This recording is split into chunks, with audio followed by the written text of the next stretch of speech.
ফাইব্রোমাইলজিয়া বলে একটা অসুখ আছে।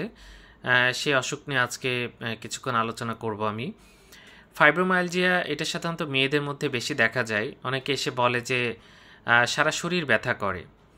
এই ধরনের যখন সিমটম কেউ বলে তখন কিন্তু আমরা ফাইব্রোমাইলজিয়ার কথা মাথায় রাখি। বলে হাতে ব্যথা করে, পায়ে ব্যথা করে, ঘাড়ে ব্যথা করে, কেউ কেউ বলে যে মাথা ব্যথা করে। তো অনেকের দেখা যাচ্ছে ফ্যামিলিয়াল কোনো ডিসহারমোনি থাকে বা চাইল্ডহুড অ্যাবিউজের কোনো বিষয় থাকতে পারে। এরকম কিন্তু বিষয়ের যারা আছে তাদের কিন্তু এটা বেশি দেখা যায়। অনেক সময় আমরা একটা মজা করে কথা বলি যে সর্বাঙ্গে ব্যথা, ওষুধ দিব কোথা, এরকম একটা বিষয় যে সারা শরীরে ব্যথার কথা বলে। পেশেন্ট কিছুটা ডিপ্রেসড থাকে, এটা কিন্তু ভালোভাবে হিস্ট্রি নিলে বা ফ্যামিলি হিস্ট্রি নিলে কিন্তু অনেক কিছু পাওয়া যায়।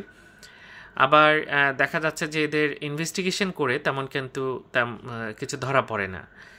এটা একটা খেয়াল করার বিষয়। তো যাই হোক, এটার কিছু ভালো চিকিৎসা আছে, ভালো ডাক্তার দেখাবেন, নিশ্চয়ই আপনি কিছুটা হলে সমাধান পাবেন। আর ফাইব্রোমাইলজিয়াতে আরেকটা বিশেষ পেশেন্ট বলে যে খুব ক্লান্তি লাগে এবং অ্যাংজাইটি থাকে, অনেক সময় ভালো ঘুম হয় না, এরকম বিভিন্ন কমপ্লেনের কথা বলে থাকে। তো যাই হোক, এই অসুখের কথা মাথায় রাখতে হবে। কোনো ফিমেল যদি এসে সারা শরীরে ব্যথার কথা বলে, ফাইব্রোমাইলজিয়ার কথা অবশ্যই মাথায় রাখতে হবে। ধন্যবাদ সবাইকে।